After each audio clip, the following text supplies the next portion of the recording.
What is the nature of history? Is it the stories we tell ourselves about our past? Some kind of foreign land we can never reach? Or is it the bones of old structures, unearthed from dust and time and dragged out into daylight and lamplight? Or is it the texts, words recopied hundreds, thousands of times by scribes with varying levels of understanding, and then translated, reshaped into a form our ears can hear? What is mythology? Is it the emotional truth of a bygone era? Or is it a way that a society makes sense of half remembered fragments of past events? Or is it a way of reshaping the future? And what about fiction?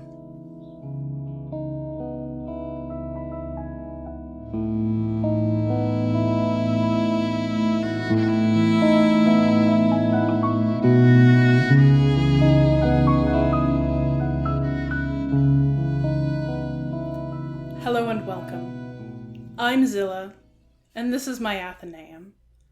And today I want to talk about the interplay of history, mythology, and storytelling.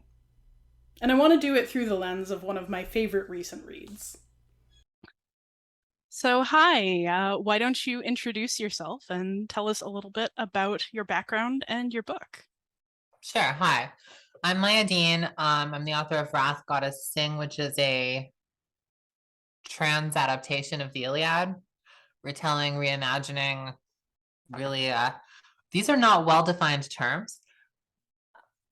I've been, in some capacity or another, obsessed with the Iliad since I was about 6 years old, and yet I'm definitely approaching it from the direction of a poet and a storyteller rather than a classicist or a historian, although I do draw on both of those things. Wrath Goddessing is a wonderful work of fiction, or possibly fan fiction. The title is a translation of the first three words of the Iliad, an ancient Greek poem, one of the earliest that we have. It was part of an oral tradition called the epic cycle, which spanned not only the entire history of the Trojan War, but also the Theban cycle. You know, Oedipus, Antigone, you've heard the names. Translation and reimagination of the elements of this story is not just the purview of modern fiction, but also across the ancient world, it was the standard. What we call ancient Greece is made up of diverse city states all around the Mediterranean, not to mention the thousands of years of time that it spanned, from the Bronze Age Mycenaeans all the way up into the current era under Rome. This story, the Iliad, the Trojan War, was told and retold, reshaped for each new home it found. In many ways, the reception of mythology, which is to say, the retelling of ancient stories in a modern narrative, is just a continuation of the same way they were retold in ancient times. So, in a lot of ways, retelling a story like the Iliad that is part of the public consciousness in this way, retelling things from the ancient world and making them into something new. In academia, we call this reception. But I like your idea of the remix, right? Because this brings to mind, like, again, with singing, it brings to mind the way that people will remix older songs and sample them and make something new out of them. So how philosophically were you approaching this idea when you came to this story? I kind of thought of the Homeric texts as being archaic era Iron Age fan fiction Mm-hmm. about what may have happened at the end of the Bronze Age, obviously through a chain of reception and heavily filtered. But I thought, okay, so that's sort of, in a lot of ways, it's like how Shakespeare fills in the pieces of the classical world or of medieval Denmark with Elizabethan England. Similarly, we have a lot of features of the Mycenaean world that are just sort of filled in with details of the archaic world. Like, for instance, doulos versus demos and stuff like that. Are we dealing with this sort of archaic system of raid captives, or this Mycenaean system of like institutionalized bondage? Which may or may not have something to do with the temples, and has this, just sort of this kind of a strange setup where in a lot of ways, the version of it that we see in the Odyssey on Ithaca is probably a little closer to the Mycenaean system than what we see in the Iliad in the camp. But yeah, so I was interested in imagining what it would be like to fill in some of those gaps with what I knew about the Bronze Age that maybe the Homeric era writers didn't have access to because, not having the benefit of 3,000 years of archaeology.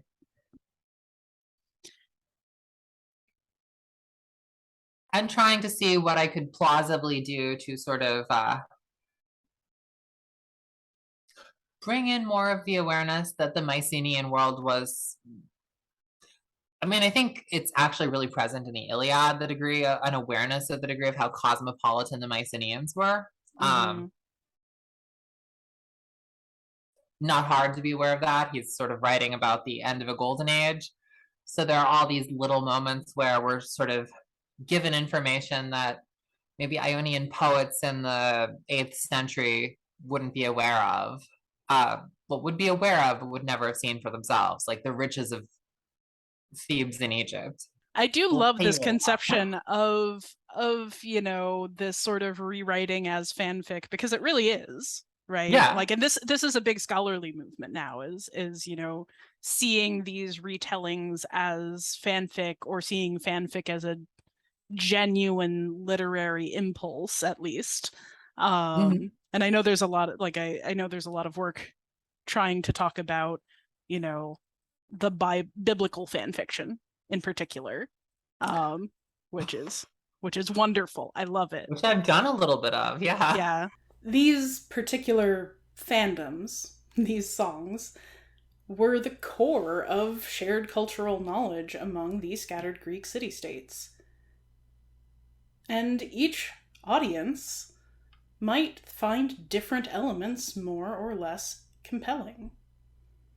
The professional aoidoi, the keepers of the oral tradition, the poets who knew the lays of the land, would sing this song, this story, to audiences across the ancient Mediterranean.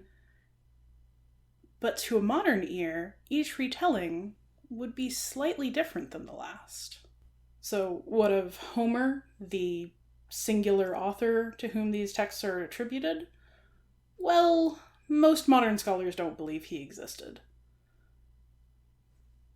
He was more likely to have been a back formation, created to fill in authorship when the Greeks of later eras couldn't put a name to where they came from.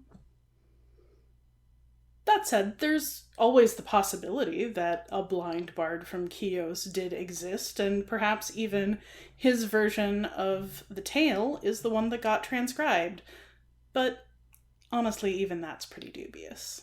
You see, in the early 1900s, two scholars of ancient Greek and Roman texts made a particular study of a living oral tradition in the Balkans region. The poets that they studied had a lot of similarities in the way that they told and retold stories to things that have always struck scholars as odd and unique about the Homeric texts. And so this is where we get our idea that there was a many 100-year deep oral tradition from which these poems came. The work here is very robust, and in all my years of scholarship, I've yet to see a convincing counterargument. One thing I find fascinating about these singers, and they do sing, is that when interviewed, they would claim to tell the exact same story the exact same way every time. Yet, when Milman and Perry recorded them, what they found was significant differences, not only in verbiage and order, but even in plot. The core of the story remained the same each time, but each audience heard something slightly new. You have to pick and choose which parts to talk about. Well, I was interested in taking the sort of Neoptolemus kills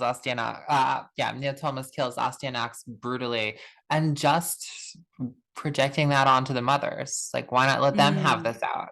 Yeah. Why not let this be their drama? Because Achilles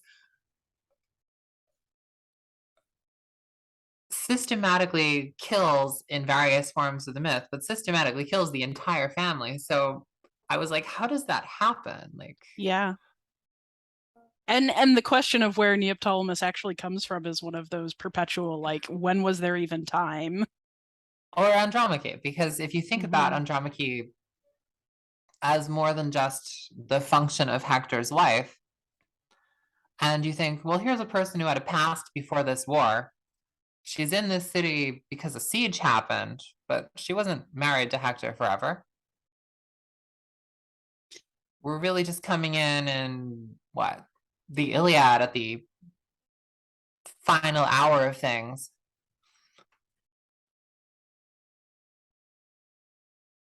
So what were things like before that? Yeah, and you know, this is one of those places where it's interesting to see what you pick and choose to bring in, because there is so much about Andromache. Like, we have that Sappho poem of Andromache coming into the city and where she's from and all of this stuff. And we have, you know, Andromache's afterlife after Ilium falls, you know, in the Aeneid, especially, but, you know, tons of places. And she is this just disquieting embodiment of the fall of Troy. And the interaction between her son and Achilles' son, and the curse following because of that, which cannot happen here because of the time compression. Yeah. But like, there's so much build up to that isn't what you're interested in. I loved your little, like, they're a little more than references and a little less than in jokes, but things like Odysseus and the geese. I just thought that was so cute. And it occurred to me that that's in a conversation about the nature of love, which does come back. Like, you're talking about the nature of love, the nature of the great mother, and that. But I almost wanted there to be, you know, some drunk idiot wandering in at the end of that conversation to complete our Socratic dialogue. There are lots of little things where I just reached for something where I was like, okay, that's an element. We don't need to dwell on it, but that's an element. And then some things were just jokes for me, like the great mother is always a black swan, partially because I had Cygnus Kukuni in the back of my mind, and partially because there's a literal black swan event happening over and over. Sometimes a black swan appears and intercepts your arrow. You know, just a thing that happens. It's very improbable, but it can happen. And just like the Aloidoi of the past, Deane and other reception writers, be they novelists, game designers, or movie makers, keep the core of the story, but reshape it or refill it to suit their needs. Like an ancient society, reusing buildings long abandoned for new purposes. I don't like something about this sort of pinnacle of architectural achievement, being converted to essentially be a prison seemed to me like just the sort of standard thing that happens to really old structures. They serve many purposes over their lifetimes. And sometimes that means you have something which is just sort of preaching the victory and triumph and successful imposition of justice over the entire universe. And you're captive there. Have you spent a lot of time at archaeological sites in this part of the world, or? No, I've only been to Egypt once. Yeah, I've not been to Egypt myself. I'd really like to, but I have been a bunch of other places where there are Greek and Roman and Canaanite and Hebrew ruins. And it is a constant, like, people reuse what they have at hand. Of course, while all versions of a story that want to be identifiable have to retain some recognizable core of the original, the Aoidos has to choose how they want to reshape their narrative and what pieces to keep or throw away. For instance, the movie 300 twists ancient Spartan propaganda into modern fascist iconography. And if you want to know more about what I mean by that, you can check out this video here. But you'd be surprised what comes from the ancient bones of the old stories rather than the reimagining of the new. In terms of the Joseph myth, there's gender variance in it from very early in terms of its interpretations. The coat of many colors, as it's translated, Ketanat Pasim, only shows up one other time when it's worn by Tamar. Oh, and there it's explicitly glossed as being a princess dress. I had no idea. That's wonderful. So there's always been a secondary reading of Joseph as in some way gender variant. I dug a little deeper on that and saw at least some suggestion that the gloss in question could be a scribal sort of overwriting of what might be something a little more less of a princess dress and more of like a something to do with Ashura worship. I found that an interesting element to play with, so that will probably end up in Beautiful on the Horizon. But either way, it definitely made the story hit differently. Yeah, it was such a compelling parallel to Achilles, you know, as we both know, is very much coded as passing as female on Skida before the war. So like this reading is, I'm honestly surprised it's the first time that I've really seen it. It's not like we don't have plenty of gender variance and transness in Greek and Roman and Egyptian and Levantine myths and stories. Truly, it is not writers like Deane who misunderstand the ideas of personhood in the ancient world, but those stiff-necked bigots and the intolerance of many an age. Every time that the public is allowed direct access to the stories as they were originally set down, we see a resurgence in understanding of Sappho's love of women, or the interconnectedness of the ancient world, or even just the beautiful bright colors of the statues. At some point, it might have been 2018, sometime before I started working on this book, I just got curious. Oh, right. It was the fact that Pyrrha's name is Pyrrha. I got curious about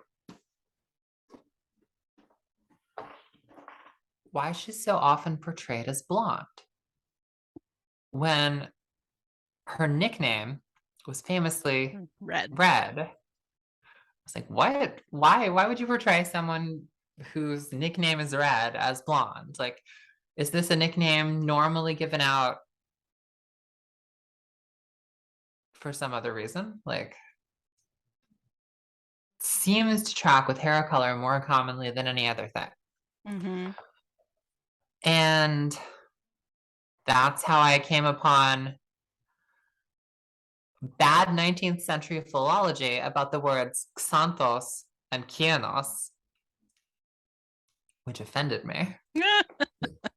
I was like, oh wow, such hard work to make Mediterraneans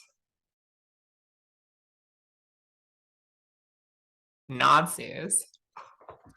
Yeah, Like, yeah. such hard There's work. there's such an ingrained legacy of of changing the gender, the orientation, or the colors, just to try and meet, acceptability standards of whatever it is. And even today, like, I keep bringing up my own research because I am a proper academic still in my brain. But like I do a lot of work on Sappho, and just the amount of Sappho retconning that happens starting as early as, Athenian comedy and up to even articles published in the last 2 years. You get people trying to say, oh, well, no, she was really a married woman who didn't actually, like, she was some kind of school mistress. And Oh my god. or oh, like, actually she was a madam, and all of these girls were her little whorlets. Or like, it's incredible the things that people will do. And one of the least offensive, and it still bothers the heck out of me, is this, oh well, it's the poetic eye when she talks about loving girls. It's not the actual person Sappho. Okay, that strikes me as so weird, especially given the context of Aphrodite worship and Mhm. the And she names herself in some of the yeah, poems. yeah, absolutely. Yeah. But like, even just a couple of years ago, when we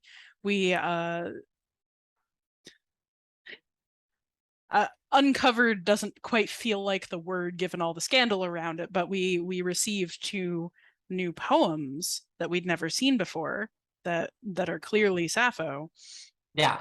And you get people arguing that, like, even the often great and sometimes way out in nowhere scholar Greg Naj will talk about Sappho being a nickname that just means sister in some like dialect influenced by Near Eastern languages, and that she's taking on this like personified role of the sister. And it's like, If we're going to you talk about really had ancient to Near, stretch for that. but also if we're going to stretch for ancient Near Eastern influences, which aren't a stretch, of course. Mm-hmm. And can we talk about Can we talk about how those influences may not actually help us straight wash Sappho in the least? right? Can we also talk about the wedding songs that she wrote, and her deep connection to these, to Astarte and Yeah. Aphrodite, and like these deep rooted connections in Semitic Yeah. iconography, and yeah, sorry. I mean, I've always thought that while I don't think I have my doubts that anything remotely approaching a firsthand even account of Enheduanna would reach Sappho, but No. the cultural influence of Enheduanna definitely did. Yeah, and again, if you look to the archaeology, like, Sappho's living in Lesbos in Mytilene as like the second or third generation of Greeks who live there. Yeah. Like the archaeology is still this very like Near Eastern style, the people living there before the Greeks came and colonized, which is even what they call it. It's a colony. Mm-hmm. Like, you know, she's not in this purely Greek bubble of not even at all. Like Alcaius's brother was like a mercenary for the Babylonians. And like, Sappho's brother is a merchant in Egypt. Yeah. Yeah. The interconnectedness here that so often gets erased doesn't, like, it, you have to erase it to create a cisgender heterosexual white supremacist project. And the white supremacy always baffles me. Like, just to come back to the colors thing. just to make Greeks white? Yeah, no. Yeah, it's like, excuse you, in like 100 years ago, you wouldn't have thought modern Greeks were white. What are you talking about? Yeah. The world has always been full of complex people. And with understanding that complexity comes the realization that their lives were not so far divorced from our own. People, on the whole, never change. We've always had our impulses to curiosity and to fighting, to generosity and to power games. The core of the human experience remains. Some of the most truly fertile ground for storytelling comes from this understanding that these simplified stories, when projected back over the reality of ancient times, do fit into that complex and layered experience. When you think about that backdrop, the story changes in fascinating ways. That's actually the thing that I'm most interested in, taking myths and projecting them back onto the history they're set in, to imagine what it would be like for a story to happen in that place at that time with these contours, as opposed to in a decontextualized myth. What does it mean that Medusa is Libyan? Yeah, I'd love to see that. I absolutely think that this is a really fruitful direction, and it's part of, you know, there's that overall movement in the scholarship of, like, first you had the like, let's remove all context and view these texts as eternal and, you know, pure, and just think about them for themselves. And then you get the backlash to that, which is sort of where we are, which is like, no, you can't interpret it without the context, because how do you know what it means? Yeah. How can you know what any of it means to the person who wrote it? Like, how can you know what the references are? And I think this is a natural and very positive outcome of that. Like, trying to take these stories and put them into a real context. Mm-hmm. That's what I think a lot about with Egypt. Mm-hmm. And with the way Egypt is presented in the Iliad.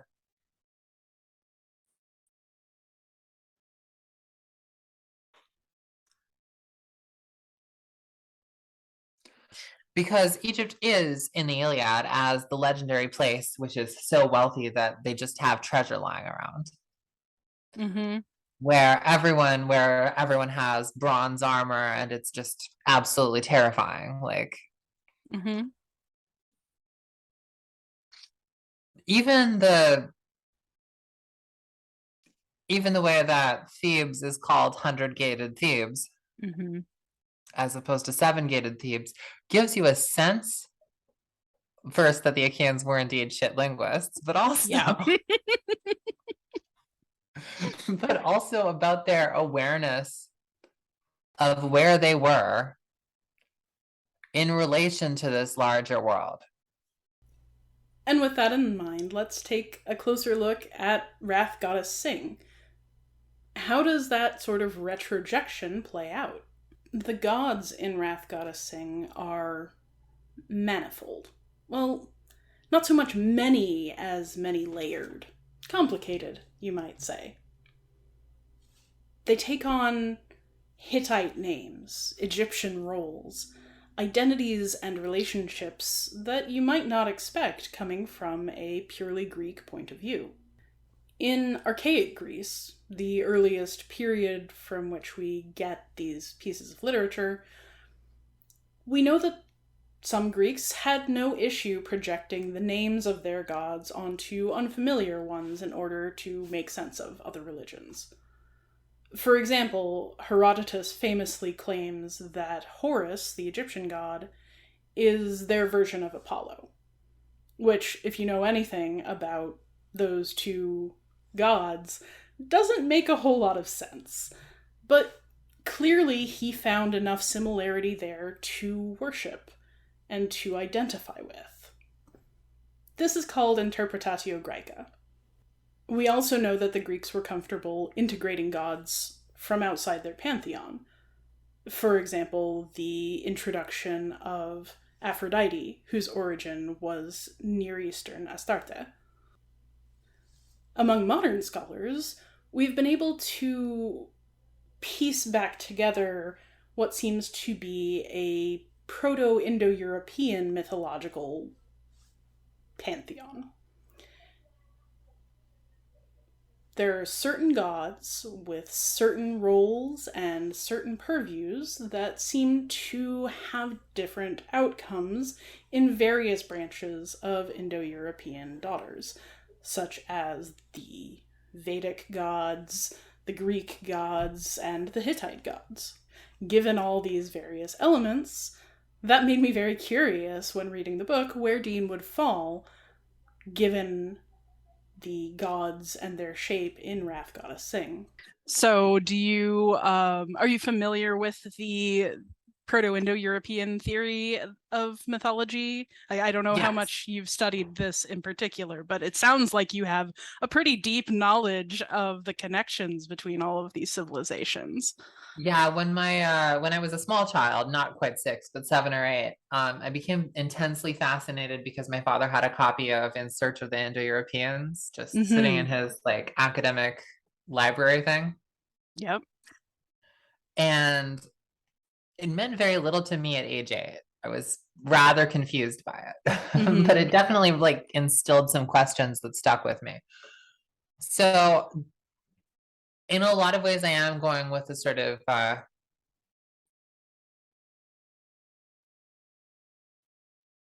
wanted my interpretations of the gods to be compatible with the sort of Indo-European pantheon as reconstructed, but I also wanted my interpretations of the gods to be compatible with the Interpretatio Graeca, which is an anachronism I'm playing with, but mostly I think lets me get at, like, I don't know, my hypothesis, which is debatable, is that the Bronze Age syncretism we would see would not be wildly dissimilar to Interpretatio Graeca, that you wouldn't see wholly different patterns of gods being assigned. But also, I took enough differences, mostly in terms of who Aphrodite and who Athena map onto, that we're not dealing with a straight Interpretatio Graeca, because the goddesses have a different position in this sort of Mycenaean world. And there I was heavily informed by just the realization that a lot of the sort of major gods of Homeric and later periods, while they're present in Mycenaean inscriptions, just in terms of volume, they don't seem to be nearly as important as they later become. In all my work, I try to make it clear that no culture exists in an isolated bubble. The ancient world was always interconnected. For instance, when I discussed the Bronze Age, I talked about the intricate webs of commerce and trade among the civilizations around the Mediterranean. But the world has always been wide. too wide for any one field of study to entirely encompass. So it's not surprising that it's not only the gods who cross cultural boundaries in Wrath Goddess Sing, but the mortals too. This war, this crossing between Greece and the Hittite lands, does not only involve the Greeks, not only the Hittites, but the Amazons, the Egyptians. And individuals cross over too. We've already spoken a little bit about Joseph, and of course, Mariopi is an Egyptian. But I think what's most interesting to discuss here is the absolutely complex and layered version of Hittite Helen. So let's talk about Helen, the apple of the sun, Yes. which I really like that imagery, the apple of the sun. So that gets at her sort of her daughter of the sun heritage, which goes back to the Indo-European mythological concept, but also the golden apple, which is so key as the apple of discord, the apple of love, and it's such a key image throughout Greek mythology. So I was wondering why you decided to have Helen be so darn evil. Well, let's think about Eris, right? Yeah. So, in the classic canonical version of the story that has reached us in the present, we have a goddess of discord, Eris, and we have a demigoddess, Helen, who in the last 2,200 years or so of retelling, in every retelling really since Stesichorus or so, has really been incredibly passive and bland. Now, in the Odyssey, we have hints of that she's kind of more complicated. She kind of, at certain points in the Odyssey, is talking like maybe she's a sorceress. Yeah, she certainly is.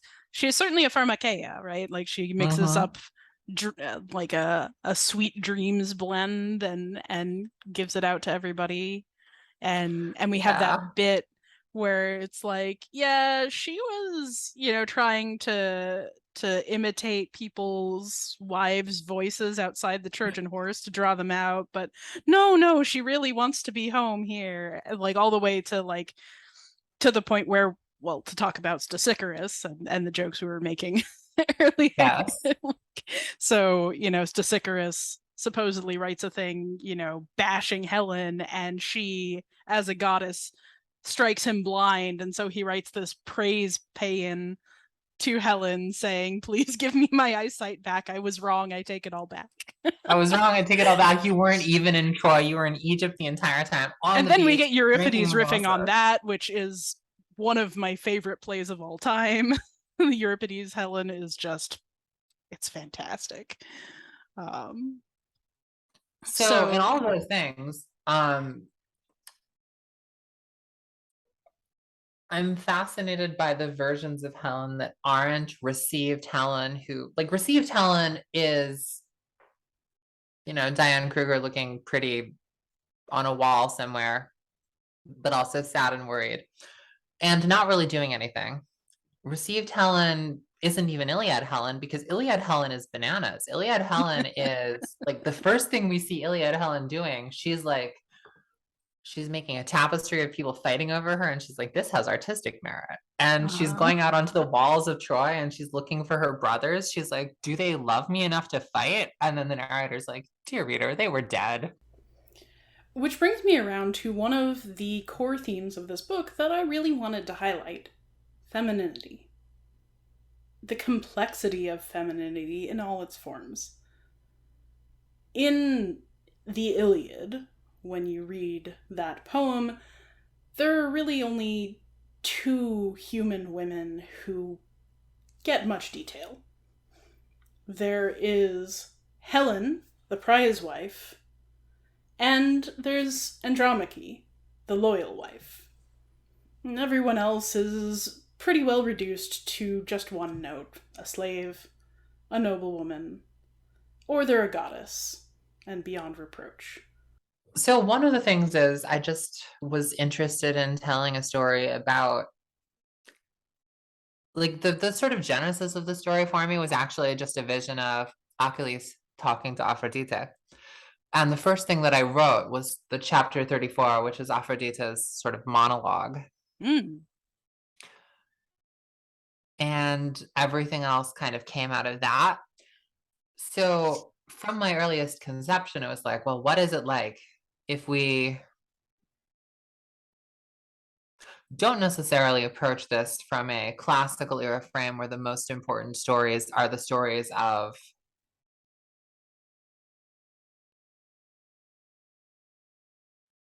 the men? What if we let them be supporting characters? And what if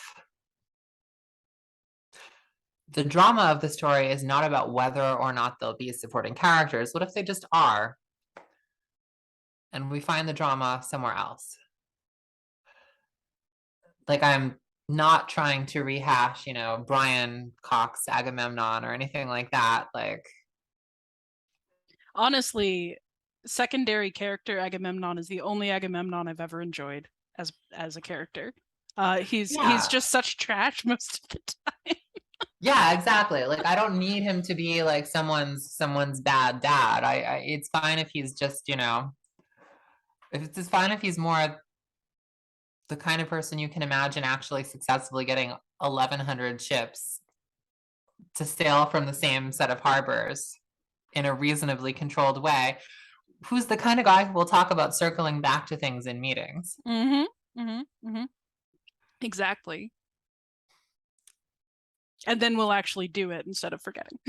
And then we'll actually do it instead of forgetting, which means he's the kind of person who can be a supporting character under some circumstances. Like, I think he's the main character in his own story in some ways, but also I think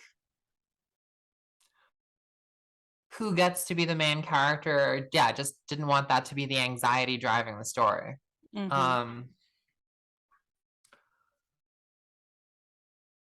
And there are so many interesting women who are so different from each other in these texts that it's really a disservice to filter them through any particular period's ruling class gender dynamics. Like, these are some epically unhinged characters who are wonderfully strange in such different ways. These women are allowed to be complex and fully realized and different from one another. They're allowed to be sexy, but also to be reckless. They're allowed to be brave, but also to be learned. They are allowed to grieve how they grieve and to fight how they fight without ever losing track of their femininity. This is something we rarely see in ancient texts, even in the retellings. Yet it should be a phenomenon that we're familiar with. In scholarly circles, it has been argued that the feminine, the marginalized of various kinds, is the core driving force of fanfiction. When you find yourself excluded from the story, this is your way of seeing yourself in those fandoms, in those stories, seeing yourself as the hero. And if, as I've argued, this kind of reception should be seen as a type of fanfiction, then that's exactly what we should be seeing. So the feminine really just, I think, is very wonderful here, and the discussion of how the trans experience can be so different across cultures within the same milieu. Like, 100%. That was one of the things I was really interested in exploring with Briseos, with Achilles, but also in terms of class with Melia, with Theodamia. We have this cultural I sort of soft hinted some kind of cultural difference between mainlanders and islanders. So central to the book, but not in the ways we're used to seeing, which is so desperately needed. But it's not just one experience of transness. You have Achilles, you have, I mean, the story of Kia we've talked about a little bit, but you have Briseos and Deidamia and Malia. Both are just, they all have slightly different experiences, and yet they all say, "You're like me." Yeah. Well, a lot of it is, it's natural to me to see kinship across difference, which is why Mayapi and Achilles can look at each other and be like, "You're like me." Even though that one is trans and one is not, because the parts that call out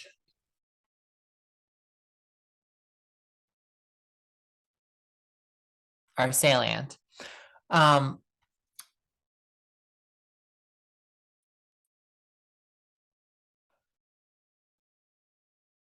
think this is less something that I can take credit for and more something that I can take credit for not obfuscating. And so speaking to people who are trans, but with different experiences of transness, is just the same thing. I mean, it's I am not you, but I could be you. And yeah, that's something that very much just is my experience talking to other trans people. Like, I have been in conversations like the one that Oculus and Briseos have, where they're just sort of quarreling about how to conceptualize their past selves, where Briseos is like, well, I was a woman. Don't take that from me. I didn't like it, but I was. And Oculus is like, well, I wasn't a man. And there's no reason why they aren't both right. They are. Because they're not the same person and they have different stories. And yet they should know this about each other. That is salient to their interactions. Like, it does mean something to Briseos that he's, well, able to watch her die in the way she does. Yeah. Like, he shows up for her there because that's a thing he can do. And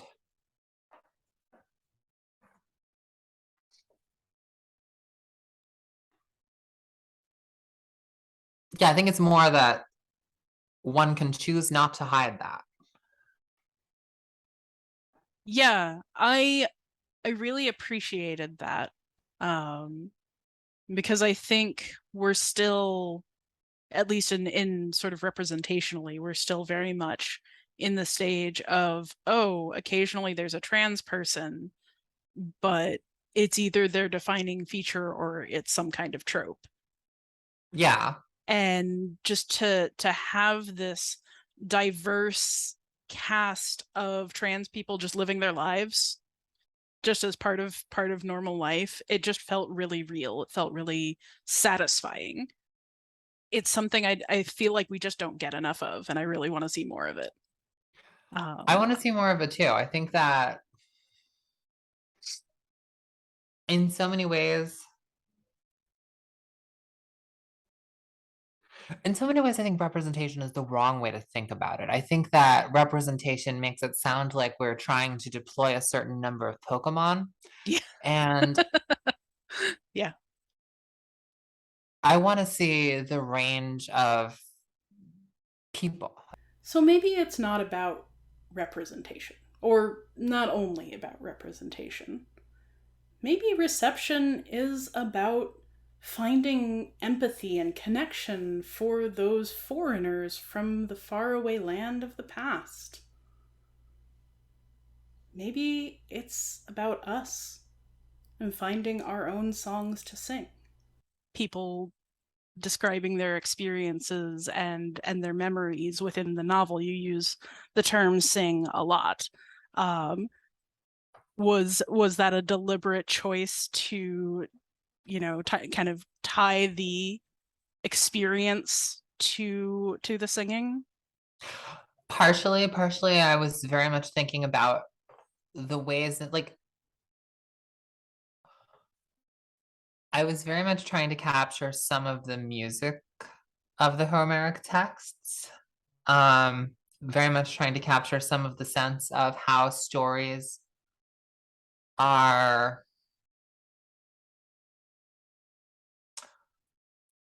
changed each time they're told. Something that really struck me was the realization years ago that memories are not static things, but that every time you access a memory, you're effectively rewriting it.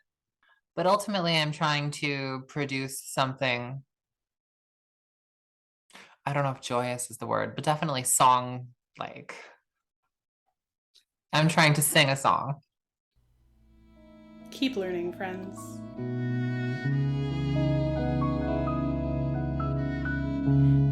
Hi there. I know I don't usually do end of credits voiceovers, but I just wanted to let you know that the full 2-hour interview with Maya Deane will be going up for all of my patrons the same day this video releases.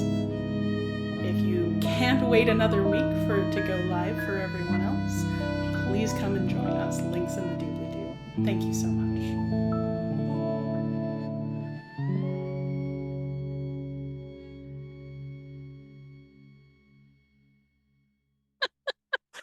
Oh geez, vampire if Yawana, so was not what I was expecting.